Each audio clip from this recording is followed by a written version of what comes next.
हिंदू नावाचा धर्मच नाही. हिंदू खतरे में नाही, ब्राह्मण धर्म खतरे में. मोदी शाह तुम्ही टिळक म्हणतात तेलेने जाऊन काय तिथं घारा चालवायचं का विधानसभेत, शेतकऱ्यांना जाऊन नांगर चालवायचं का, शिंप्याने जाऊन कात्री चालवायची का, म्हणजे विधानसभेत कोणी जायचं. मुसलमान पूर्वीचे कोण आहेत ज्यांनी या ब्राह्मण धर्माने ज्यांना लाथाडलं ते सगळे ख्रिश्चन झाले, कोणी मुस्लिम झाले. तर मोगलांनी देशाचा विकास केलाय. नमस्कार, मी अनुष्का. दैनिक राज्यलोकतंत्रमध्ये आपल्या सर्वांचं स्वागत आहे.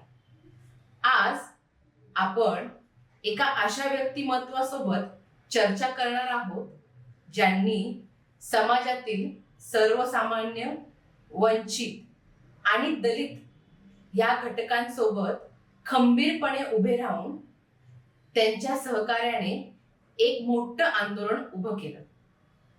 तेच म्हणजे न्यायमूर्ती बी.जी. कोळसे पाटील.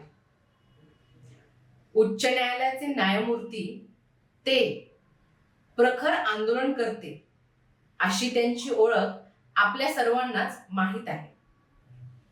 त्यांनी वंचित, दलित आणि मुस्लिम समाज यांच्या हक्कांसाठी एक मोठं आंदोलन उभं केलं आणि सध्याच्या जातीय राजकारणाच्या विरोधात ते अजूनही खंबीरपणे लढा देत आहेत.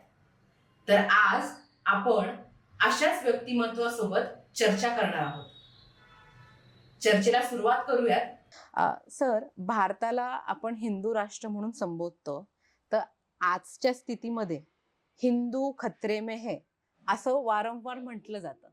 तर याबद्दल आपलं मत काय? पहिली ती गोष्ट प्रश्न चुकीचा आहे हम्म. की आम्ही हिंदू राष्ट्र समजत नाही. हम्म. आमचं संविधान आम्ही भारताचे लोक अशी संविधानाची सुरुवात आहे आणि भारताच्या लोकांना सामाजिक, आर्थिक, राजकीय न्याय द्यायचं कबूल केलं. जेव्हा तुम्ही असं एखाद्या धर्माचं राष्ट्र म्हणता तेव्हा तिथं लोकशाही नसते किंवा हे तिन्ही न्याय, सामाजिक, आर्थिक, राजकीय न्याय देता येत नाही. उलट आमच्या धर्मामध्ये म्हणजे आमच्या संविधानामुळे बंधुतेला महत्व आहे. बंधुता, तर ते बंधुता अशी एका धर्माचं राज्य येऊन बंधुता नाही राहत. आणि आपल्या धर्मात तरी कुठे, ज्याला आपण आपला धर्म म्हणतो त्यात वर्णव्यवस्था आहे, जातीयता आहे, तिथं माणसंच नाहीत. मी मराठा आहे, तो अमकी आहे, तो तमका आहे. तर हेच राष्ट्र होऊ शकत नाही. तर राष्ट्र संविधानाने सांगितलेलं राष्ट्र आहे आमचं, की आम्ही भारताचे लोक आणि मग आम्ही हे सगळ्या गोष्टी कबूल केल्या आहेत. म्हणून संविधान आणि आम्ही भारतीय हेच आमचं नागरिकत्व आणि हाच आमला धर्म. आणि हे बाकी सगळं तोतांड हिंदू खतरे में आहे. तर प्रत्येक ठिकाणी हिंदू सत्तेवर आहे. प्राईम मिनिस्टर पासून सगळे जजेस, सगळे ब्युरोक्रॅट्स कोण आहे, सगळे ते हिंदूच आहेत. त्याच्यात पुन्हा हे ज्याला आपण मायनॉरिटीज म्हणतो त्यात ख्रिश्चन आहेत, मुस्लिम आहेत, आदिवासी आहेत, दलित आहेत. तर त्यांना तर कुठं कारभारात वावच नाही. बरोबर. तेव्हा अशा परिस्थितीमध्ये जेव्हा सगळे देशामध्ये हिंदू सत्तेवर आहेत तेव्हा हिंदू खतरे में कसं? हिंदू खतरे में नाहीये, ब्राह्मण धर्म खतरे में. आता तुला हे हिंदूचा इतिहास समजून घेतला पाहिजे की 1900 सालापर्यंत 1900 ब्राह्मण स्वतःला ब्राह्मण धर्मी म्हणत होते. जेव्हा त्यांच्या लक्षात आलं की ते स्वातंत्र्य मिळणार आहे, मग ह्या स्वातंत्र्यात आपण कुठे, फ्रँचाईज वोटिंग होणार आहे, ह्या वोटिंगमध्ये आपण 3% कुठे जाणार. म्हणून तेव्हा टिळकांनी आणि पुण्याच्या ब्राह्मणांनी अगदी ते दयानंद सरस्वती मला वाटतं म्हणत होते की तुम्ही ब्राह्मण धर्म नाव ठेवा, हिंदू धर्म करू नका. त्यांनी पुढे तो आर्य धर्म काढला. तर प्रश्न तो आहे की हिंदू नावाचा धर्मच नव्हता. घे गाथा घे, भगवद्गीता घे, कुठलाही धर्मग्रंथ घे, त्यात आम्हाला हिंदू शब्द दाखव. वेद, उपनिषद काही घ्या, हिंदू शब्दच नाही. हिंदू हे ब्राह्मणांनी ब्राह्मणांच्या हितासाठी आमच्या हातात दिलेलं कोलीत. हिंदू धर्म हे ब्राह्मणांची हितासाठी, कारण त्यांचं म्हणणं काय आहे की आम्ही देशाचे मालक आहोत. तू जर टिळक, सावरकर, गोळवलकर वाचलं, ते स्पष्ट म्हणतात. टिळक म्हणतात, तेल्याने जाऊन काय तिथं घाणा चालवायचा का विधानसभेत, शेतकऱ्यांनी जाऊन नांगर चालवायचं का, शिंप्याने जाऊन कात्री चालवायची का, म्हणजे विधानसभेत कोणी जायचं? ह्या सगळ्या जातीनं विधानसभेत जायची गरज नाही असं त्यांचं म्हणणं होतं. आणि त्यांचं सुद्धा तो जशी घोषणा आहे ती इतकी फसवी आहे की ती स्वराज्य माझा जन्मसिद्ध हक्क असं नाही म्हणत, असंच म्हणतात ते. आमचा सिद्ध हक्क, जन्मसिद्ध हक्क म्हटलं पाहिजे. स्वराज्य हा आमचा जन्मसिद्ध हक्क आहे, माझा कसा? तर त्यामुळं आम्हाला सगळ्यात थोडक्यात इतिहास घेतला पाहिजे की हिंदू धर्मच्या नावाने ही टिमकी कधी सुरू झाली. तर जेव्हा ब्राह्मण धर्म खतरे में, तेव्हा ती हिंदू धर्माची. आणि आता हिंदू धर्म खतरे में का म्हणायचं? तर ही जी वर्णव्यवस्थेची उतरंड आहे, हिच्यावर त्यांना बसायचं. हे बाकीचे लोक जे आहेत त्यांना काही ते भीती दाखवली पाहिजे. काय भीती दाखवणार ते? अरे मुसलमान आले, अरे मुसलमान आले. मुसलमान पूर्वीचे कोण आहेत? ज्यांनी ह्या ब्राह्मण धर्माने ज्यांना लाथाडलं ते सगळे ख्रिश्चन झाले, कोणी मुस्लिम झाले, कोणी शीख आहेत, मग सगळे धर्म जे आहेत, किंवा जी देशात चळवळ झाली 5000 वर्षात, त्या सगळ्या चळवळी ब्राह्मण धर्माविरुद्ध होत्या. हे महावीर असतील, बुद्ध असतील, चारवाक असेल, कबीर असतील, सम्राट अशोक असेल, सगळ्या ज्या चळवळीत, तेच छत्रपती शिवाजी महाराजापर्यंतच्या चळवळी सगळ्या ज्या आहेत त्या फक्त ब्राह्मण धर्माविरुद्ध होत्या. त्यात हिंदू शब्दाचा लवलेश नव्हता. आणि तो ब्राह्मण धर्म खतरे में आला की हे म्हणतात हिंदू धर्म खतरे में. बरोबर. सर, आपली एकंदरीत जी संपूर्ण कारकीर्द आहे त्यामध्ये आपला ब्राह्मणवादाला जो प्रखर विरोध आहे, त्या विरोधाचं नक्की कारण काय? नाही, माझा ब्राह्मणवादाला विरोध आहे, कारण ब्राह्मणवादामध्ये संविधान, आम्ही संविधानवादी आहोत. जो माणूस संविधानवादी आहे तो ब्राह्मणवादाला विरोध करणारच, तो हिंदुत्ववाद्यांना विरोध करणारच. कारण संविधान आम्हाला काय सांगते? तुला संविधान मी सांगितलं की संविधानाने आम्हाला सगळ्यांना भारताचं मालक केलं. आम्ही भारताचे लोक, याचा अर्थ काय? संविधानाची सुरुवात कशी असावी याचं सुद्धा संविधान सभेमध्ये चर्चा झालेली आहे. तर कोणी म्हणलं ओम गणेशाय नमायने सुरुवात करा, ओम आर्यवर्ताने सुरुवात करा, कोणी असे सगळे. त्या बाबासाहेबांनी याच्यावर मतदान झालंय की घटनेत सुरुवात कशी करायची. तर ती सुरुवात आम्ही भारताचे लोक अशी बाबासाहेबांनी सुरुवात केली, विचारपूर्वक केली. आणि मग आम्ही भारताच्या लोकांनी आमच्या भारतासाठी काय करायचंय? तर आम्ही या देशातल्या प्रत्येकाला सामाजिक, आर्थिक, राजकीय न्याय देणार. मग त्यात सगळं आलं. ते उपासनेचे बंधन नाही, आमचं धर्माचं बंधन नाही. आर्टिकल 25-26 जे आहेत तुम्हाला सगळ्या धर्माचे मुभ आहेत, धर्मांतराचे पण मुभ आहेत. आता हे फॅड आलंय. आणि फॅड का आलंय? तर त्यांना त्या उतरंडीवर बसायचे, छोटे गाडगं आणि हे बाकी छोटी मोठी जी गाडी पुढे मोठी होत गेली गाडी. रांजण, आपला रांजण आहे बहुजनांचा, तर त्या रांजणाचं तोंड बंद करायला दुसरं मडकं. आणि म्हणून त्यांना हे मडकं, हे सगळे बंद करायचे तोंड, म्हणून सांगायचे कारण मुसलमान आले. मुसलमान धर्म, ख्रिश्चन धर्म पहिल्यांदा भारतात कुणी घेतला? तो पहिल्यांदा केरळात आला समुद्रमार्गे. आणि तिथले टॉपमोस्ट ब्राह्मण आहेत, नमुंद्री, आजही ते टॉपमोस्ट ब्राह्मण आहेत, त्यांनी घेतला 50 साली. म्हणजे शतक सुरू झालं ख्रिस्तांच्या गाणे 50 साली येशू म्हणजे ख्रिस्ती धर्म आला आणि तो ब्राह्मणांनी घेतला. चर्चेस बांधली. पण केरळात पुढे 600च्या दरम्यान इस्लाम धर्म आला, 650च मला वाटतं. आणि इस्लाम धर्म आल्यावर त्यांनीच घेतला पहिल्यांदा. आणि तो घेतला आणि काय केलं? मशिदी बांधल्या. त्यामुळं तुम्ही धर्म घेतला आणि आता तुम्ही सांगता की हिंदू खतरे में, आणि आता तुम्ही सांगता की ते आमचे शत्रू आहेत.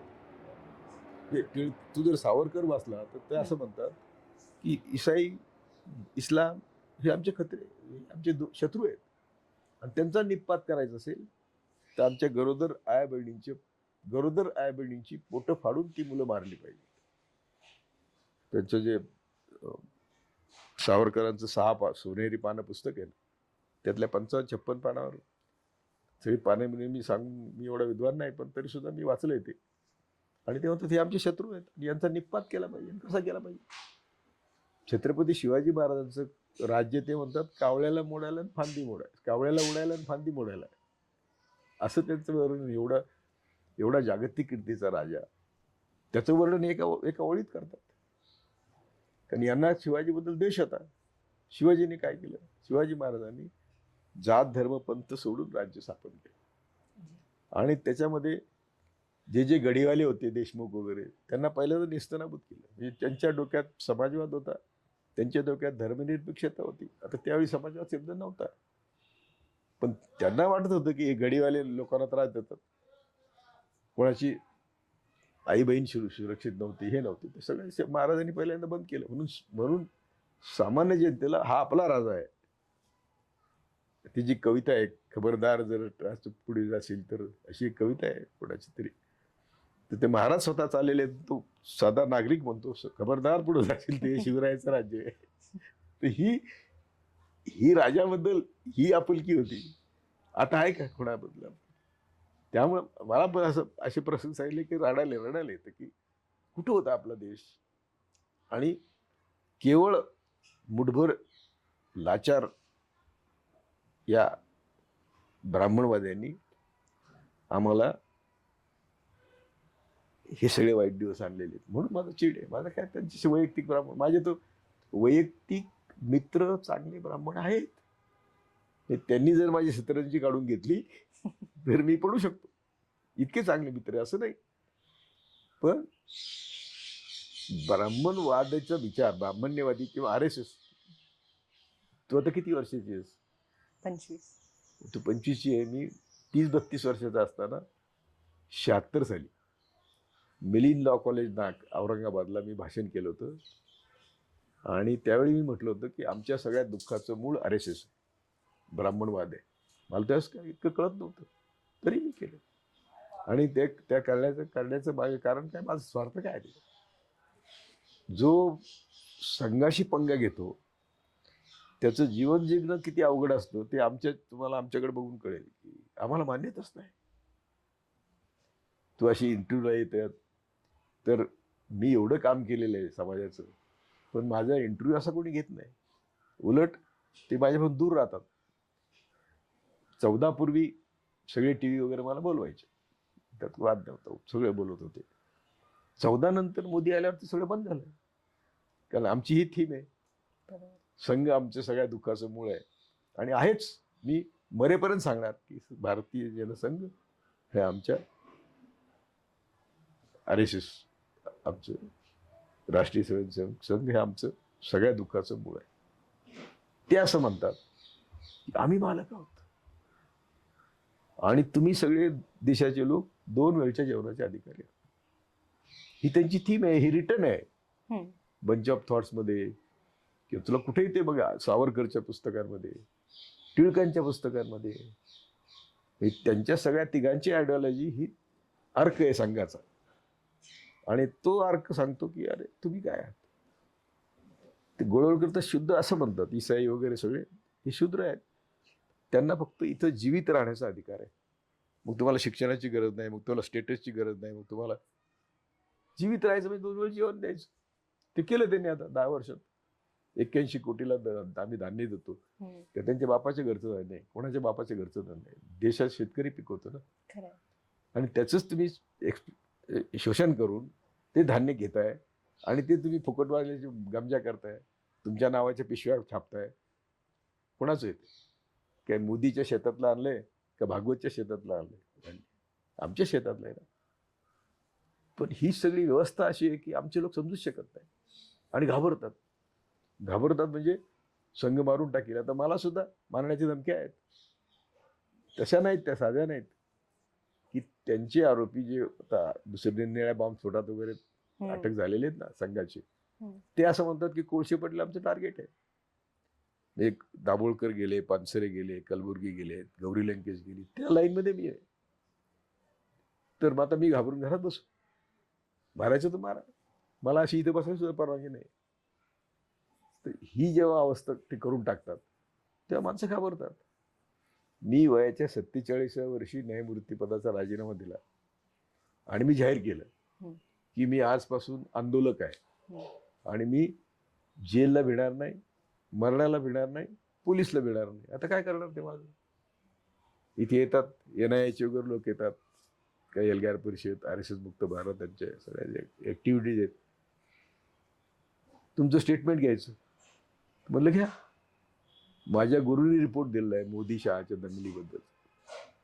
अहमदाबाद दंगली ज्या आहेत, जी जस्टिस सावंत आणि जस्टिस कृष्णा अय्यर जागतिक कीर्तीचे जजेस म्हणतात की मोदी अँड हिज गँग should be prosecuted for mass murders. त्याला काय म्हणतात तुम्ही? मास मर्डरला हत्या, पण ती कशी हत्या? म्हणजे अनेकांची हत्या करणारे जी. लोक आहेत, हत्यारे आहेत जी असं ते म्हणतात. मग NIA म्हणते तुमचं स्टेटमेंट घ्यायचं, म्हणलं लिहा मोदी शहा कोणी आहेत. मी नाही म्हणत म्हणलं, एवढे उंचीचे जजेस म्हणतायत. बरोबर. तर प्रश्न, तुम्ही जर घाबरला ना की मग ते तुमचे बोट घालणारच. तुम्ही घाबरला नाहीत तर काय करतील? जेलमध्ये काय होईल? मरण येईल, करू दे ना. असंच शिरपटासारखं जगून मी लोकांना काय सांगतो की तुमची आज काय अवस्था आहे? हे जे तो सांगत होता आता, मी सरळ भाषणात सांगत असतो की तुम्हाला घरात काय मिळतं? चटणी भाकरी. मी स्वतः शेतमजूर होतो, मला 36 पैसे रोज होता. 4 वर्ष मी मजुरी केली. काय खात होतो आम्ही? तांबडी चटणी कुस्करायची भाकरी. आणि त्याच्यात भाकरी. तर ही भाकरीपेक्षा जेलमध्ये चांगली भाकरी मिळते, चपात्या मिळतात, वरण भात मिळतं, भाजी मिळते. म्हणजे ते जेलचं मॅन्युअल आहे ना, त्यात तुम्हाला जगण्यासाठी जे आवश्यक गोष्टी आहेत त्या सगळ्या जेल देतं. तुम्ही सगळ्या आदिवासींना, दलितांना म्हणतो कशाला घाबरतं? घरी सडत मरत बसण्यापेक्षा जा ना जेलमध्ये. माझे गुरु न्यायमूर्ती सावंत, त्यांना मी एकदा म्हटलं की मला फार त्रास होते. काय होते? स्टेटमेंट लिहितात म्हणजे काय होतं? सगळ्या बाजूने पोलीस असतात. जसं काय एक मोठ्या गुन्हेगाराकडे स्टेटमेंट घ्यायला आले. तर मी न्यायमूर्ती सावंतांना म्हणलं की मला कंटाळा आला ह्या सगळ्या सोसायटी तमाशा होतो, मग सगळे बघतात कोण आलंय काय आलंय. तसे माझ्याकडे 5 पंतप्रधान पण येऊन गेलेले आहेत. परंतु हे जे आता चाललेलं आहे, तर म्हणलं मी अमेरिकेत असायलम घेतो असं माझ्या गुरुला विचारलं. ते म्हणले की अमेरिकेत असायलम घेण्यापेक्षा इथल्या जेलमध्ये मारा ना. तर ही जी प्रेरणा आम्हाला मिळाली, आमचे चांगले मित्र होते, गुरु होते, म्हणून आम्ही जगतोय. तेव्हा हे जे सगळं चाललेलं आहे, हिंदुत्व, हिंदू खतरे में है, हे कोणी खतऱ्यात नाही. माझं भाषण आहे आता परवा नागपूरला केलं मी की आम्ही कोणीही ब्राह्मण कुठेच याच्यात नाही आहेत. सॉरी, हिंदू धर्म कुठे खतरे में नाही, ब्राह्मण धर्म खतरे में. आता एकंदरीत राज्यात आणि संपूर्ण देशात दलितांवर जो अन्याय होतोय, तर त्या अन्यायाविरोधात सरकारची जी भूमिका आहे, तर सरकारने मूग गिळून बसलंय का? बरोबर. कुठल्याच अन्यायावर सरकार कुठल्याच अन्यायाविरुद्ध न्याय द्यायला तयार नाही. मणिपूर काय चाललंय, मुसलमानावर काय चाललंय हत्याचं, काय मॉब लिंचिंग, काय लव जिहाद, काय दलित, आदिवासीच्या तोंडावर सुसू करणार बीजेपीचं कार्यकर्ता, ते काय समजतात काय ते? तर ही जी सगळी, म्हणून म्हणतो ना मी तुला की ते आपल्याला माणसं समजायला तयार नाहीत. ते आपल्याला माणसं समजायला तयार नाहीत. त्यांचं म्हणणं आहे की तुम्ही फक्त जगण्यापुरते या देशात आहात, बाकी तुम्हाला काही अधिकार नाही. म्हणून शिक्षण बंद होतं, मनुस्मृतीच्या कायद्याने शिक्षण बंद होतं. झालंय काय माहितीये का की आम्ही कोणी शिकलेलो नव्हतो. आमचा इतिहास त्यांनी लिहिला, जे तेच शिकले होते फक्त. तर मग ते इतिहास कसा लिहितील? छत्रपती शिवाजी महाराजला हिंदू धर्मात अडकून टाकलं. छत्रपती शिवाजी महाराज जागतिक कीर्तीचे नंबर 1 योद्धा होते. नंबर 1. अलेक्झांडर, बाकीच्यांची नावं घेशील तू, जे जगत, सिकंदर, हे जगत जे ते होते ना, हे युद्ध पाठवायचे लढायला, ते नाही लढायचे. महाराज स्वतः लढायचे. जी तीच प्रेरणा आहे ती देश जगातल्या कुठल्याच नेत्याकडे नाही. म्हणून महाराज वेगळे आहेत. आणि दुसरी गोष्ट, कोणाची काळजी घ्यायची जेव्हा आपण कारभार करतो, तर शेतमजूर, शेतकरी, मग दलित, आदिवासी, म्हणजे कष्टकऱ्यांची काळजी घ्यायची. हे महाराजांचं राज्य होतं. कुणाच्या देठाला हात लावायचा नाही, भाईचे देठाला सुद्धा हात लावायचा नाही. आणि किती बारीक सारीक लिहित होते की तुमची पंथी जळत असताना तिच्यात तेल असतं, त्याचं उंदीर येतो, उंदीर घेऊन वाट पळाला जळती, तर लोकांची, शेतकऱ्यांची पिकं जळतील, अमकं. हे महाराजांचे पत्रव्यवहार आहे. म्हणून महाराज जगातल्या सर्व राजांमध्ये वेगळे झाले. यांनी त्यांना हिंदुत्व करून टाकलं, असं त्यांची अभय मुद्रा करून टाकली. म्हणजे प्रत्येकाचा इतिहास डिस्टॉर्ट करायचा. नेहरूचा इतिहास, नेहरूने अरे स्वतःची सगळी प्रॉपर्टी सुद्धा देशाला दान केली, त्यांच्या वडिलांनी केली. त्यांच्यासारख्या नेत्याला, म्हणजे बाबासाहेब पण म्हणतात की, परवाच एक लोकसत्तेत लेख होता सुरेश सावंत म्हणून त्यांचा, की मी नेहरू नसते तर घटना लिहू शकलो नसतो. नेहरूंची काँग्रेसमध्ये असलेली शिस्तप्रियता, त्यामुळे मी घटना लिहू शकलो, नाही तर मी लिहू शकलो रोज. हे आंबेडकर स्वतः म्हणतात. त्यामुळे बाबासाहेब आंबेडकर आणि नेहरू किंवा महात्मा गांधी, आता महात्मा गांधींनी सांगितलं म्हणून तर बाबासाहेब संविधान समितीवर आले. हे जे सगळे आता दलित गांधींचं त्यांचं भांडणं किरकोळ गोष्टीत, आपल्याला फोडा आणि झोडाची जे शाप आहे तो हा आहे. गांधी, पंडित नेहरू, आंबेडकर आणि बाकी सगळे स्वातंत्र्य सैनिक, सर्वांचं ध्येय होतं स्वातंत्र्य मिळालं पाहिजे. आणि एकच ध्येय होतं, मतमतांतर तर असतंच. असं काय मोदीसारखी डिक्टेटरशिप चालते काय? मतमतांतर होतं. अशा परिस्थितीमध्ये आज देश भयंकर संकटात आहे. आणि ते संकट प्रकट होत नाही, कारण सगळ्यांवर दबाव आहे. ईडी आहे, सीबीआय आहे, IB आहे. आणि ह्या सगळ्यांना कामाला लावले. आणि कोणासाठी लावले? तो जो विरोध करेल त्याला, दुसरं नाही. तेव्हा आमच्याकडं ईडी आले नाही म्हणजे काय करणार? 10-5 पाहिजे शेटच घेऊन जाणार ना. म्हणून आम्ही हे चॅलेंज केलं, येऊ दे ईडी आली तर वेडी होऊन जाईल. असं तुम्ही केल्याशिवाय, ह्या ज्या नेत्यांनी भ्रष्टाचार केला त्यांच्यावर ते दबाव आणणारच, आणि तो आणलेला आहे. मग तो काय अजित पवार असो, नाही तर अशोक चव्हाण असो, नाही तर कोणी असो, होणारच. तर हे जे चाललेलं आहे त्यात एक हाताने टाळी वाजत नाही. पण त्यांच्याकडे एवढे भ्रष्टाचारी आहेत, त्यांच्याकडे सगळे आहेत. म्हणजे 70,000 कोटी का 7 कोटी अजित पवारच्या भोपाळला भाषण करायचं आणि दुसऱ्या दिवशी त्याला डेप्युटी CM करायचं, कारण तो दबाव तयार करून इलेक्टेड सरकार पाडायची. भारतात असं कधीच झालं नाही. एखाद दुसरं देश 356 खाली त्याचं रद्द केलं, राज्य केरळाचं केलं होतं नेहरूंनी. हे सर्रास महाराष्ट्र पाडलं, कर्नाटक पाडलं, मध्य प्रदेश पाडलं, त्रिपुरा पाडलं. आमदार हे विकाऊ कमोडिटी झाली. आम्ही त्यांना जे म्हणतो जनसेवक आहेत, ते विकाऊ कमोडिटी झाली. आणि ते विकत घेतात आणि ते विकत जातात. त्यामुळे ही काही लोकशाही आहे? आता त्यांनी 1 इलेक्शन 1 नेशन आणलंय. 1 इलेक्शन 1 नेशनचा धोका किती लोकांना देशात कळलाय मला माहिती नाही.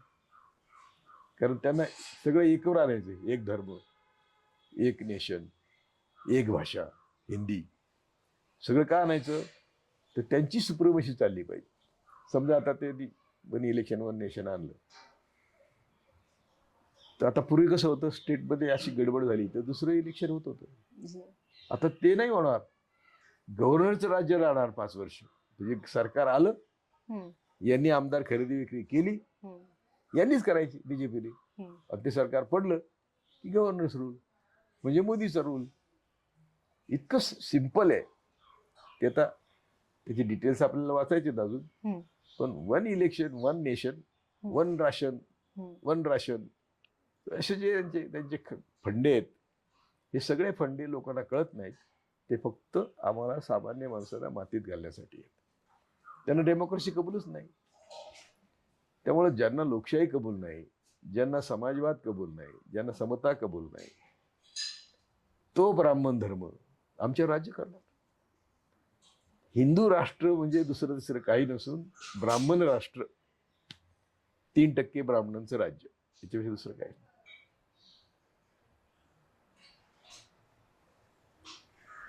भारत लोकसंख्येच्या अनुषंगाने दुसरा देश आहे जगामध्ये.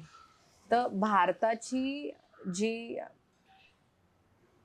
स्वातंत्र्याच्या नंतर देशाचा जो विकास ज्या गतीने झाला पाहिजे त्या अनुषंगाने तो का होत नाहीये, त्याच्या मागचं नक्की कारण काय? कारण आपण आता बघ, आता तू विकासाचं बोलली, हम्म.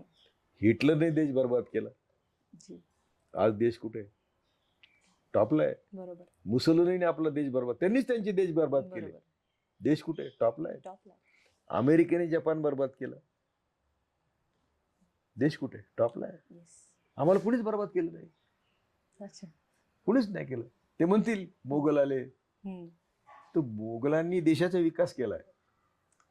मोगलांच्या काळात आमचा देश उत्पादनात नंबर 1 ला होता, हम्म. एक्सपोर्ट मध्ये नंबर 1 ला होता. युरोप अमेरिकेत मिळून जेवढी जहाजं नव्हती तेवढी आमची छत्रपती शिवाजीने नेव्ही सुरू केल्यानंतर कलकत्ता मुंबई बंदरात होती. हम्म. युरोप आणि अमेरिका मिळून जेवढी जहाजा संख्या त्याच्यापेक्षा जास्त संख्या आपल्या देशात होती मोगलांच्या काळात. ती जी काड्याच्या पिटीत साडी वगैरे जे होतं ना, जी जी ते मोगलांचा काळ आहे. तो सुवर्ण काळ होता, कारण मोगलांना फक्त राज्य करायचं होतं. ते तुमच्या काय खायचं, काय प्यायचं, काय तुम्ही उगवायचं त्याच्यात इंटरफेअर करत नव्हते. उलट जेवढी प्रजा सुखी होईल तेवढं राजाला सोपं जातं. आता चुकून माथे फिरू काही हिंदू धर्माचं धर्मांतर केलं असेल तर ते काय, 5000 वर्ष तुम्ही ब्राह्मणांनी काय केलं? आमच्यावर अन्यायच केला. स्वर्गाची नालूस नरकाची भीती, कोणी स्वर्ग बघितलं? ज्ञानेश्वर महाराज म्हणतात, देव नाही तया पूजी कोण भक्त.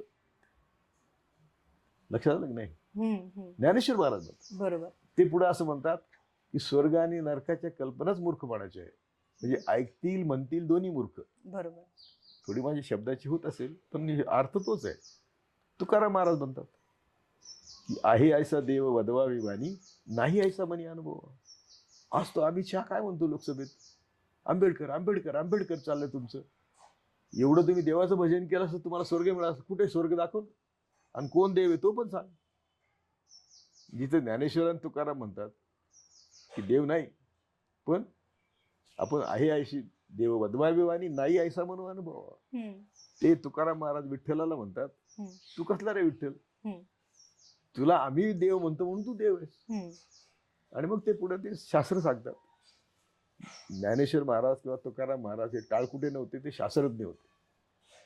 कारण ज्ञानेश्वर महाराजांनी जी पृथ्वी फिरते ची थेरी मांडली, ती गॅलिलिओच्या अगोदर किती अगोदर मांडली. त्या गॅलिलिओला 17व्या शतकात फाशी दिला की सूर्य फिरत नसून पृथ्वी फिरते, तर ते ज्ञानेश्वरांनी 12व्या शतकात मांडलेले. तेव्हा ते शास्त्रज्ञ होते, ते काय असे काळ कुठे नव्हते. बरोबर. तर यांना सुद्धा म्हणजे त्यांनी कुठे हिंदू नाव घेतलंय? ज्ञानेश्वरांनी घेतलंय का तुकारामांनी घेतलंय का? नावच नाही ना. हिंदू धर्म नव्हताच. तुकाराम तर आत्ताचे 16व्या शतकातले. त्यामुळे हिंदू धर्म हा 1900 साली टिळकांनी आणलेला आहे. फुलेंनी शिवाजी महाराजांची समाधी रायगडावर शोधली, तर तिथल्या ब्राह्मणांनी फुलेंनी केलेली पूजा त्या ब्राह्मणांनी लाथेने उडवली. या कुणबटाची कशाला पूजा करतो म्हणून. तर फुलेंचं डोकं फिरलं, त्यांनी ती प्रेरणा घेऊन ते खाली आले आणि त्यांनी शिवजयंती सुरू केली.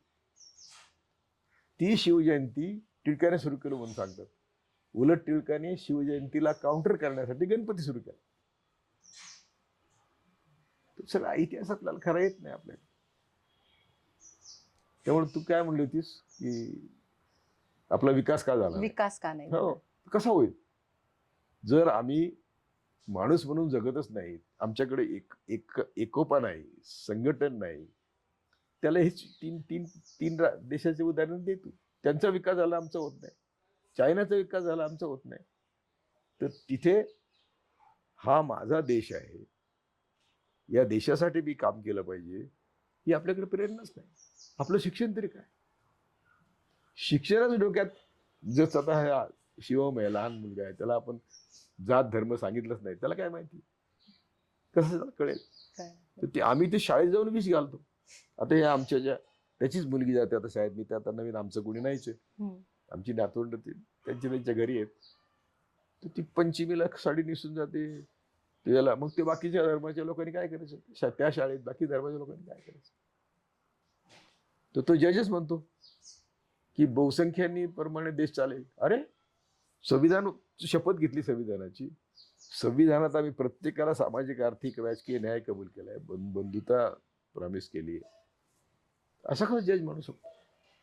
ते असं चाललेलं असं. चीफ जस्टिस ऑफ इंडिया म्हणतो मला रामलल्लांनी सांगितलं म्हणून मला प्रेरणा मिळाली रामलल्लाची आय द जजमेंट लिहायला. आम्ही म्हणत होतो की जर हे सगळं काल्पनिक आहे तर राम जन्म कुठून आला? आम्ही जज होतो त्यावेळी. आम्ही म्हणायचो निकाल कसा देणार? त्यांनी सांगायला पाहिजे की ह्याच्यात निकाल नाही देऊ शकता आम्ही. दिला ना. आणि तो दिला की सगळे म्हणतात म्हणून रामलल्ला, म्हणून इथं रामा जन्म झाला. पुरावा काहीच नाही.